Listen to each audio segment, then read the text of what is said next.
مصر کے دفاع اور سلطنت کے استحکام کے لیے سوڈان پر حملہ اور قبضہ ضروری ہو گیا ہے۔ یہ بھی کہ خلافت کی گدی بغداد میں ہوگی۔ سلطان ایوبی نے ارارا کو 8 محافظوں کے ساتھ آزادی سے 2 اور عمرہ سے تعلقات پیدا کر لیے۔ اس نے خوبصورتی، چرب زبانی اور مردوں کو انگلیوں پر نچانے میں نام پیدا کر لیا۔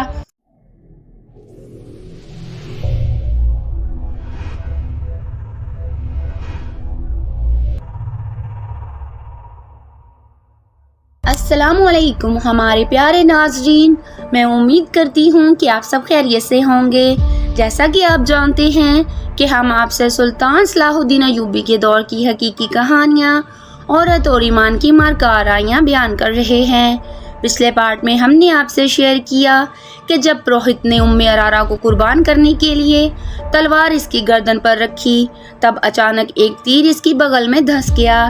یہ علی بن سفیان اور اس کے چھاپا ماروں کی عقل اور بہادری کی وجہ سے ہوا، نہیں تو ارارا فرعونیت کی زد میں قربان ہو گئی ہوتی۔ انہوں نے ارارا کو اٹھایا اور گھوڑے پر سوار ہو کر وہاں سے لے کر بھاگے۔ علی بن سفیان اور سلطان صلاح الدین ایوبی نے ایک بار پھر سلطنت اسلامیہ کو حق سے بلند کیا اور اس جگہ کو نیست و نابود کر کے بتوں کو توڑا۔ پھر سے مصر میں کلمہ حق لا الہ الا اللہ بلند ہوا۔ ارارا نشے کی حالت میں تھی۔ وہ بار بار اپنے آپ کو انگوک کے بیٹوں کی ماں اور پروہت کی بیوی بتا رہی تھی۔ طبیب نے نشہ ختم کرنے کے لیے اسے دوائی دی، جس کے بعد جب اسے ہوش آیا تو اس نے بتایا کہ پروہت اسے بے آبرو کرتا اور کئی بار پھول ناک کے ساتھ لگاتا۔ آگے کیا ہوا تو آئیے ناظرین داستان کو آگے شروع کرتے ہیں۔ نازک سی یہ حسین لڑکی خوف سے کانپنے لگی، اس کے آنسو نکل آئے۔ اس نے سلطان ایوبی کے ہاتھ چوم لیے اور کہا، خدا نے مجھے گناہوں کی سزا دی ہے، میں اپنے گناہوں کا اعتراف کرنا چاہتی ہوں، خدا کے لیے مجھے پناہ میں لے لیں۔ اس کی ذہنی کیفیت بہت بری تھی۔ اس نے شام کے ایک دولت مند تاجر کا نام لے کر کہا کہ وہ اس کی بیٹی ہے۔ یہ مسلمان تاجر تھا۔ اس کا دوستانہ شام کے امیروں کے ساتھ تھا۔ اس وقت کے امیر ایک شہر یا تھوڑے تھوڑے رقبے کے خطوں کے حکمران ہوا کرتے تھے جو مرکزی امارت کے ماتحت تھے۔ مرکزی امارت مرکزی وزارت اور خلافت کے ماتحت ہوتی تھی۔ یہ عمرہ 10ویں صدی کے بعد پوری طرح عیاشیوں میں ڈوب گئے تھے۔ بڑے تاجروں سے دوستی رکھتے تھے، ان کے ساتھ کاروبار کرتے اور رشوت بھی لیتے تھے۔ ان کے حرموں میں لڑکیوں کی افراد رہتی اور شراب بھی چلتی تھی۔ ارارا ایسے ہی ایک دولت مند تاجر کی بیٹی تھی جو اپنے باپ کے ساتھ 12-13 سال کی عمر میں عمرہ کی رقص و سرور کی محفلوں میں جانے لگی تھی۔ باپ غالباً دیکھ رہا تھا کہ لڑکی خوبصورت ہے، اس لیے وہ اسے لڑکپن میں ہی عمرہ کی سوسائٹی کا عادی بنانے لگا تھا۔ ارارا نے بتایا کہ وہ 14 سال کی ہوئی تو عمرہ نے اس میں دلچسپی لینی شروع کر دی تھی۔ 2 نے اسے بڑے قیمتی تحفے دیے۔ وہ گناہوں کی اسی دنیا کے ہو کے رہ گئی۔ عمر کے 16ویں سال وہ باپ کو بتائے بغیر ایک امیر کی درپردہ داشتہ بن گئی، مگر رہتی اپنے گھر میں تھی۔ وہ دولت میں پلی بڑی تھی، شرم و حیا سے آشنا نہیں تھی۔ 2-3 سال بعد وہ باپ کے ہاتھ سے نکل گئی اور آزادی سے 2 اور عمرہ سے تعلقات پیدا کر لیے۔ اس نے خوبصورتی، چرب زبانی اور مردوں کو انگلیوں پر نچانے میں نام پیدا کر لیا۔ باپ نے اس کے ساتھ سمجھوتا کر لیا۔ گزشتہ 6 سال سے اسے ایک اور ہی قسم کی ٹریننگ ملنے لگی تھی۔ یہ 3 عمرہ نے مل کر سازش کی تھی جس میں اس کا باپ بھی شریک تھا۔